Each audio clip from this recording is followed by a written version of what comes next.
All right, y'all. When I hit day 120, I was still losing weight.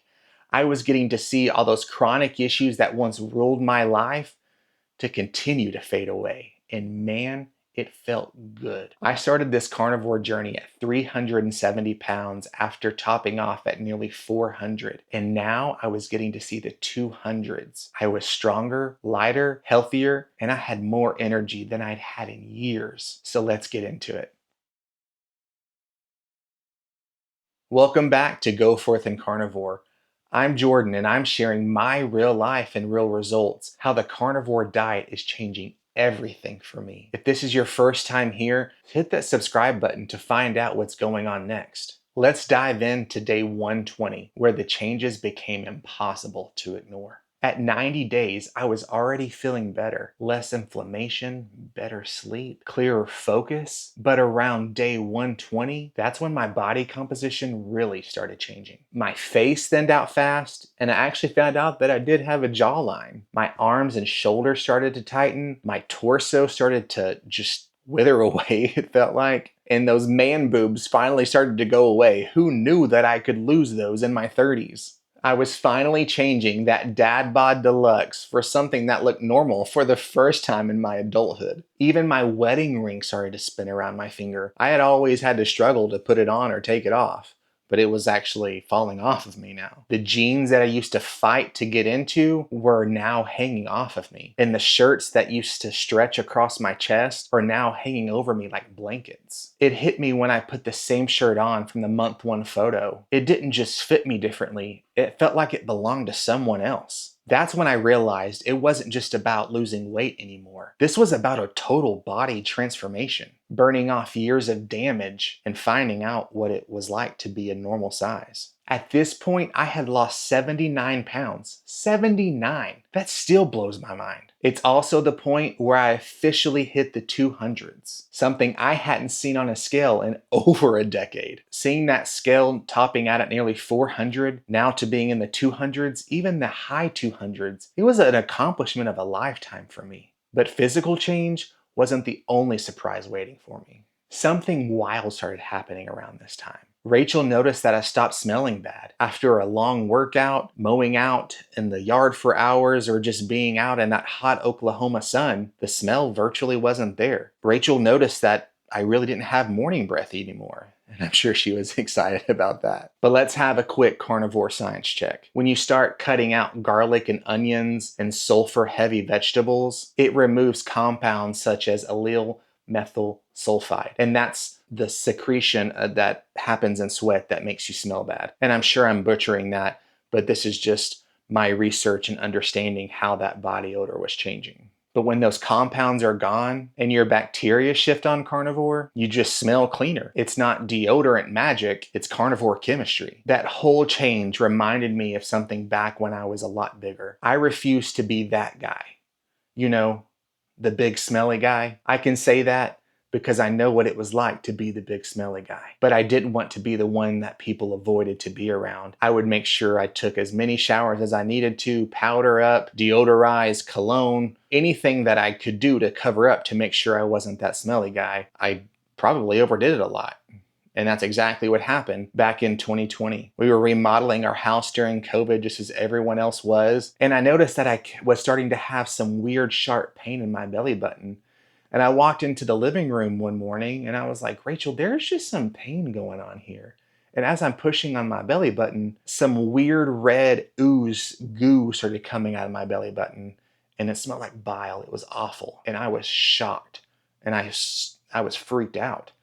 I was a little terrified that, I know this sounds crazy now, but I thought my belly button had exploded. But I found out from me taking multiple showers a day, washing out that healthy bacteria and oils with that deep belly button I had, it actually left room for infection because moisture and friction was all that was left, and so it caused an infection from that. I never thought I would say this, but I was too clean for my own good, it seemed. But if we fast forward to day 120, 79 pounds, my skin is healthier, odor is going away, I sweat less, and my body was feeling balanced. The first time my thoughts weren't to conceal odor, it was just simply to get ready for the day. Cologne was finally optional.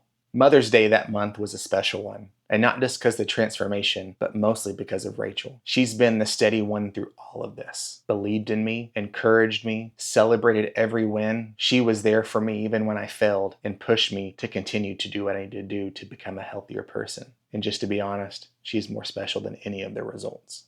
On this Mother's Day, our family went to a miniature train station. If you've never been to one, it's pretty cool.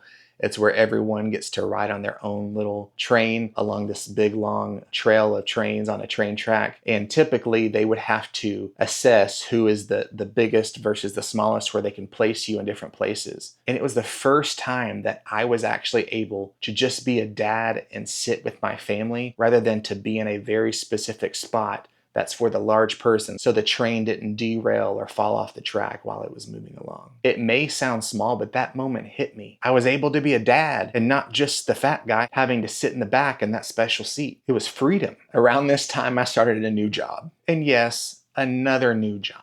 A glutton for punishment, I guess. See, with me working in ministry, I work bivocationally, so I have another job outside of the church. And this was actually a company that I had worked with for 8 years prior. I had left for a year and decided to come back when a position opened up. And when I had went to meet my would-be new manager, I had worked with him on some other projects in my previous tenure there, and he didn't even recognize me. He was shocked. And even getting to go see my old coworkers that I was around for years, they had asked, "What did you do? What happened?" And I got to see the reactions of them knowing the Jordan who was in the high 300s to someone who was in the 200s, and their face was priceless. And that's when I knew they weren't just seeing weight loss. They were seeing a change. They were seeing my transformation. Around this time, I did start bringing coffee back into my diet. I love coffee.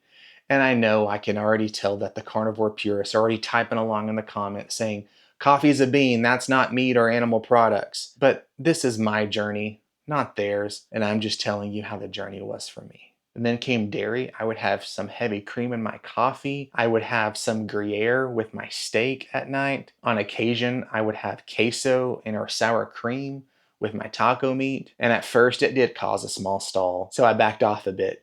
But no bloating, no pain that I previously had with having any kind of dairy. My body finally figured out how to handle real food again. And with my students, I've always had this joke talking about my lactose intolerance, that I was full of cheese and regret. I'm actually wearing it right now. But now there's no regret, just cheese. And I can enjoy it in minimal portions, of course. I also started dialing in micronutrients. And so I do want to share, I shared in the last video about Lugol's iodine, and I pointed back to Dr. Ken Berry's video, but I wanted to show you I do actually use it. This bottle has been through the ringer, but I put a couple of drops in my coffee each morning to help with my thyroid and to help maintain energy. I used Keto Chow salt mixes, or the Keto Chow drops. I can't find that bottle right now.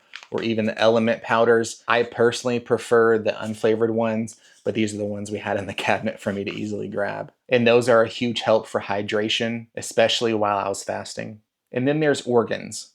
When you start carnivore, you are cutting out plants that give you those nutrients that you're needing, and organs help fill those gaps. They're loaded with vitamins, minerals, and amino acids that are needed. I tried pan-searing a kidney. I tried pan-searing a liver. I've tried a few other ways of cooking these organs, but I just couldn't do it. It wasn't even a mind thing. It was literally a taste thing that I could not get past. But I did want to make sure that I was getting those nutrients that I needed. So I switched over to dehydrated, grass-fed organ capsules. Same nutrients, none of the trauma. And later, I found a local friend who freeze-dried the organs that I would mix into my ground beef. No taste, no texture, and none of the gag. And that's why I added them, to stay consistent, keep energy up, and to fill nutrient gaps that I was missing without breaking the carnivore plan. No gimmicks, just real supportive tools to help you along. By this point, I realized carnivore just wasn't changing my waist size. It was changing my discipline, my mindset, and confidence.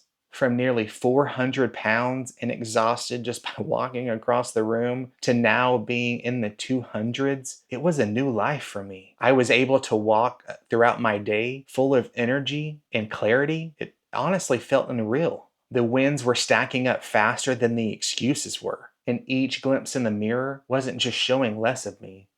It was showing more of who I could be. If you've made it this far, thank you. Seriously. Your support means more than you'll ever know. And whether you've already started the carnivore diet or you're thinking about it, what's the first change you noticed or you hope to notice when taking back control of your health? Is it how you feel? Is it how you looked? Or maybe how others started reacting towards you? Drop it down in the comments. Let me know. I'd love to hear your story and help encourage you along the way. Like and share this video with your friends so they too can be encouraged. Because this isn't just about food. It's about freedom, healing, and getting your life back. It's about real life and real results. I hope you'll join me next time to discuss what went on in the 5th month of my carnivore journey, 150 days on carnivore. I get to share with you some major life events and how my life is continuing to change. Until next time, my friends, go forth and carnivore. Bye, guys.